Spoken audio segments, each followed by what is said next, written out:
Well, I think we're ready to go. We'll call this meeting to order. Mr. Secretary, please make note that we do have a quorum present. Thank you. Would you also please make notice that we have posted public notice of this meeting in both the front and rear entrance of the courthouse and also in the front door of the WCDA office. At this time, introduction of guests. First person on the agenda is Melanie Bang. You'll have 5 minutes, and we'll go from there. So, Melanie? Okay, I wasn't aware we had a 5-minute time frame today, so I'll do the best I can because we had given you the list of questions at the last meeting that you had requested. I guess I figured that you would have, knowing how many there were, that we probably couldn't get there with them in 10 minutes, or in 5 minutes. What I first wanted to ask Joyce Russell is that when did you come on the board for WCDA? We're going to wait. In 2007? We're going to answer all the questions that you have. We're going to take note of them, but we're not going to. This is not a meeting where we respond to questions. If there's a specific question that's addressed to the board, we will respond to all questions that the community has, but we'd like to have them. Either you can present them verbally here, and we'll take notes. But it'd be better if you present the questions in writing, because since there isn't... I did that, Mr. Beeson. I did that last time we were here, and I handed them directly to you so that we could be prepared today to go through some questions that we had. Thank you, but and you told us that was fine. Thank you, but unfortunately, the IRGC investigation is still ongoing, and so until that's concluded, we're not going to be able to publicly comment on anything. But that's why whenever there's... So when the stuff you gave me at the last meeting, the very next morning I overnighted it to the Racing and Gaming Commission, as we have every other comment that's been submitted, and we will continue to submit all that information to the Racing and Gaming Commission as this investigation is ongoing. Well, once it's concluded, and I hope that'll be very soon, then we'll be able to respond to everything and every question that's asked. This is an open meetings board, and it's also a board that represents the community's interests. And for that reason, we are going to respond to every question that's presented. But because there is an ongoing investigation, we're not going to publicly comment on anything until the matter is concluded. But we're happy to receive all questions that you have. And if it's something that's already been submitted, I think it'd be in the interest of time that if we just not continue to ask the same question. But every question that's been submitted has been forwarded on to Racing and Gaming, and we have, and I have told the Commission that we will respond to all inquiries, and we'll do that. Okay. Well, I just have one question for the board then. Go ahead. When dealing with the infrastructure and I-35 project that you guys are thinking of, or actually you've already voted on putting the grant money toward in the minutes that you've... No, we have not. April 3rd, 2012, it says that there was a Roger Gans moved and Joyce Russell seconded that with the positive endorsement from the trustees that the 2012 grant award go toward the successful completion of the Worth County Water Resource Project. Now that was actually, sounded like an awarding to me. Well, it wasn't, because they haven't even requested a grant for it. Well, we're going to... Okay, well my question is, Mr. Beeson, my question is, you had talked, Mr. Reeder, about having some different processes in place for community projects, and that the process with this board was to make sure that these were community-minded projects brought to you by the public and run by the public and put forth by the public. They needed public support was one of the 5 or 6 criteria in your own minutes. And I'm just wondering if you have ever thought of putting this infrastructure to a vote with the public so that the people of Worth County who are having the tax infrastructure, the TIF money going toward that, if they have a chance to vote on this, if you wouldn't get a good response, a mediocre response, because it's a lot of money putting it out there. But you're saying that you're all about being a part of the community and you want the community support, but you haven't given the community a voice in a $3.5, $4.5, $5.5 million bond. So I'm just wondering if it's ever been discussed about having that go to the public. We can address it. It's up to you. In regards to that $3.5 million, that figure was put out by the county.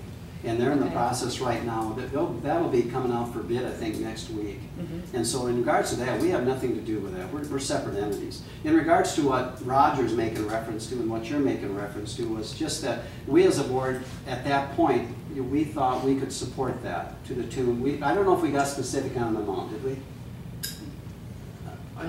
We were thinking of giving our fall grant round for this. But I don't think any of us here, and I think all of us will be in agreement that of all the projects we've gotten involved with, this has probably received, we've got the most favorable response on this of anything, Melanie. I would like to know But as to kind of- putting it out for a vote, that's not a precedent we want to set.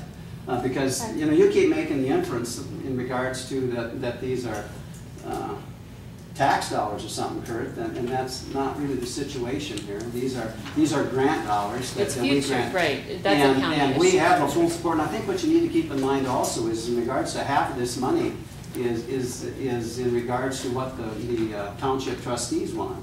And I wish Dan Hendrickson was here. Dean, maybe you can make reference, but when the trustees did meet, that he said they had a very, very strong consensus that the trustees were behind this project too. But as to actually specifically earmarking that money, that has not been done yet because we haven't had an official grant application.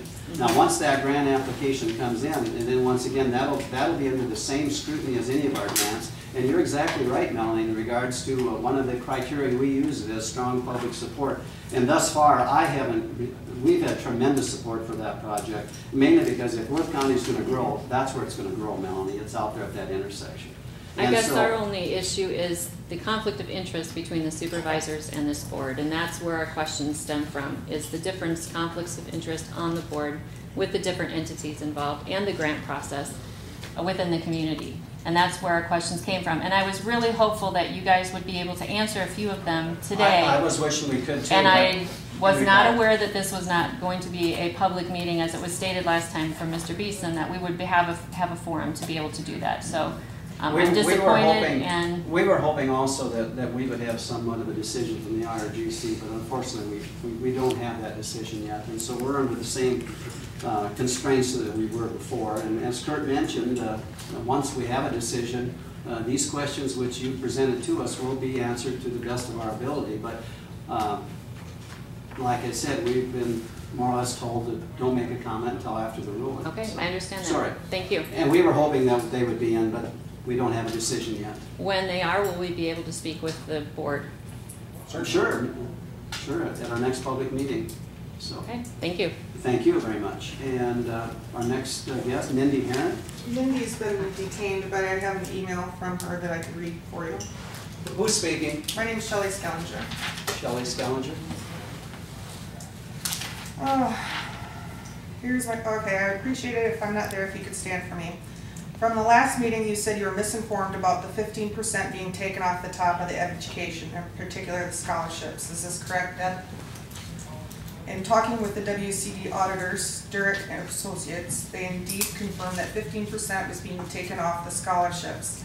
This being for 2012 graduates, they should have received $7,638.53.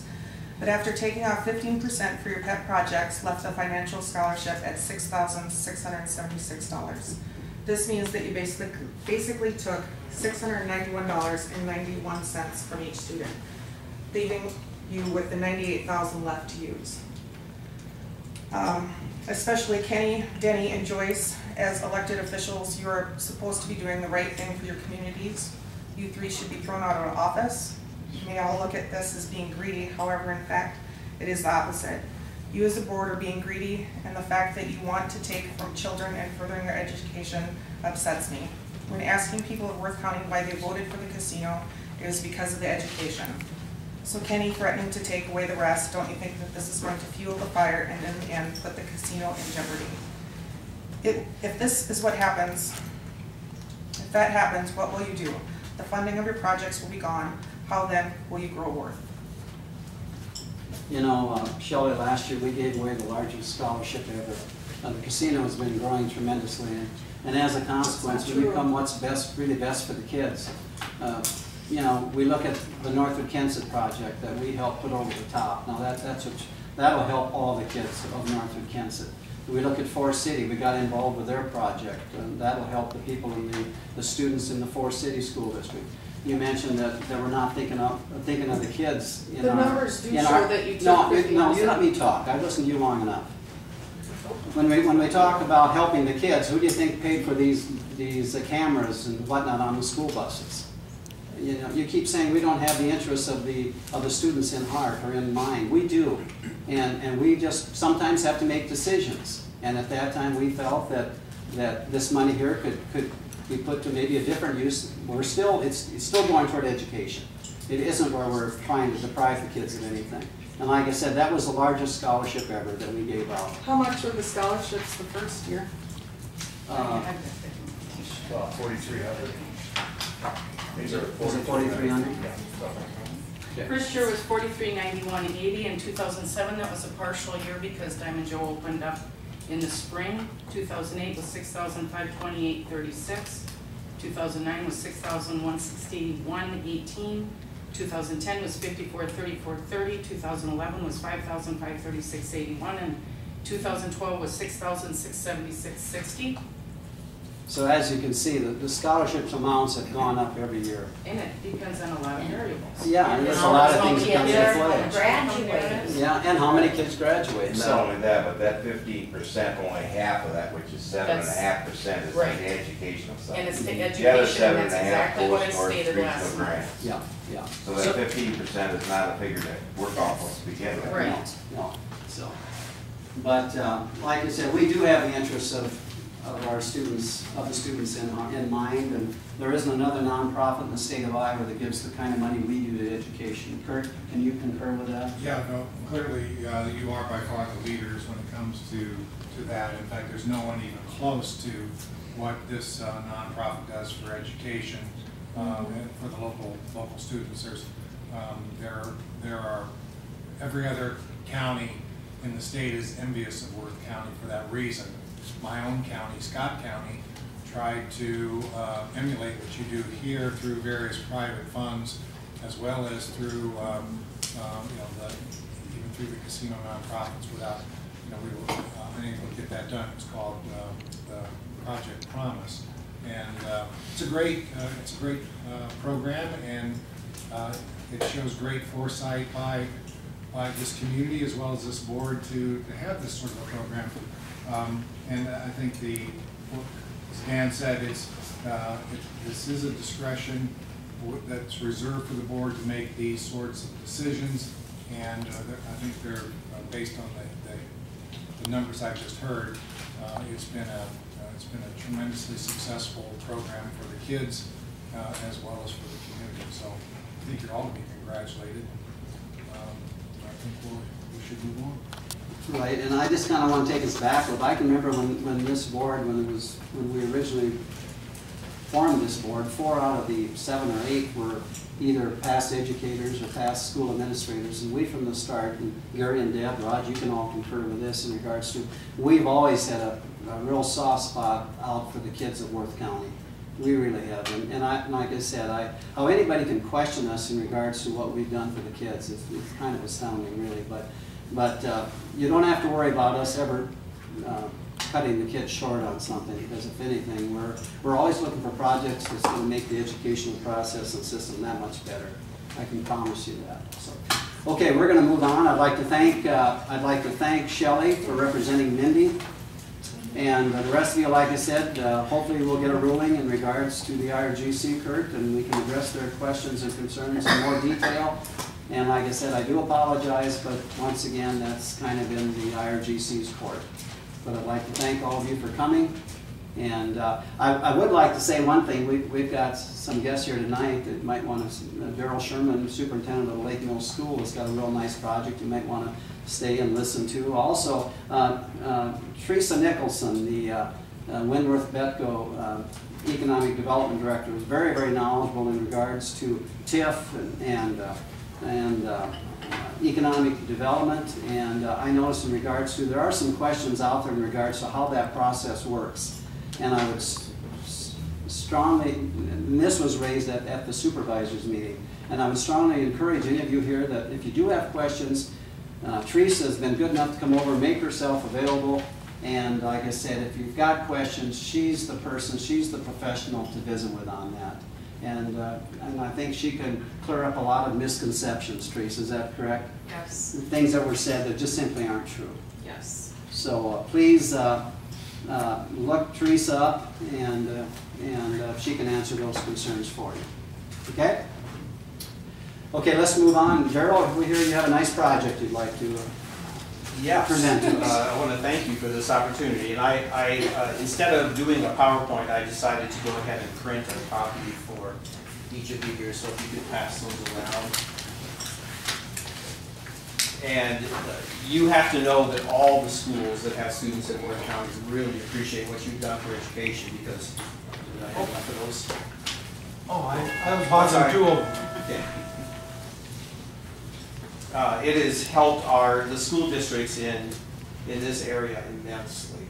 And there are many times where in the past we know we've had, because of cuts from state aid and cuts in the state budgets, we would have had to reduce either teachers or buying supplies, all those kinds of things, which now, you know, when our teachers find out how much they get to buy classroom supplies, that's a very popular thing down there. It makes our classrooms better.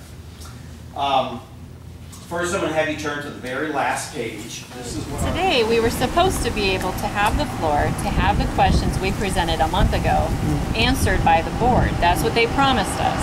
And then today, when we came in with all our questions, we were told we couldn't ask them or have them answered because we only had 5 minutes, which was news to me, because last time we were told we would be able to ask them and have them answered. We did know that Kurt Beeson, the attorney, would maybe, you know, stop us short, but we did not feel that we would be completely cut off again. The IRGC received a complaint from somebody in Fertile, in Worth County. I don't even know if it was Fertile, that had a complaint, so they had to investigate. Well, then they got more complaints, so they had to continue to investigate. At the time, we hadn't complained yet, but after more people began to complain, we started to put other stories together, and we started to get more information locally. And once people started realizing there was a complaint that had been filed, they started to talk. And then we found out so-and-so was denied a grant, so-and-so had theirs not even make it to the trustees. We found out, you know, 4 or 5 entities never even got their grant to the trustees. It just got hit under the table or pushed under the rug, and that's not supposed to happen when the trustees have, what, $1 million they get to work with? That was completely, so there was some money there that was never given away. Where it went, I don't know, but it was quite a bit. So then all of these complaints got the IRGC involved. The IRGC had to use the DCI from the casino, so a few of us were interviewed by the DCI to find out what was going on. In the meantime, the whole community just starts buzzing because they're realizing that there's all kinds of issues going on with this board. You've got a mayor who's getting $600,000+. You've got 2 supervisors serving on the WCDA board. The county wants $1 million of WCDA money. You know, I mean, there's people. Ken Abrams is a county supervisor. He gets money for all the county boards or all the county clubs and stuff, Lions Club. None of these people abstain from anything. They just keep voting for it all. Nobody abstains. Nobody does what they're supposed to do. They have signed conflict of interest. They have signed ethical conducts, and they have also signed a whistleblower policy. So those have all been in place, but nobody seems to understand what a conflict of interest policy means. And I can't tell you how simple it is. They just don't get it. So with all these people trading, it seems like they're trading grants for grants. You give me a grant, I'll give you a grant. That's what's going on from what we see. They say, oh no, we don't do that.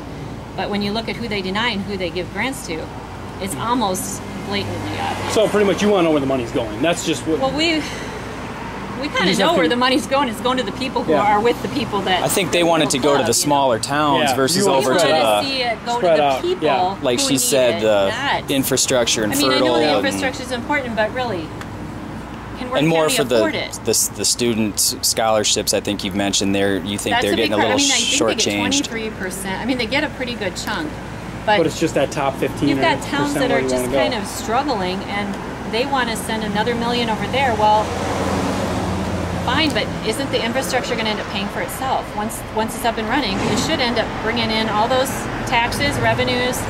It should pay for itself, and that's what we don't understand.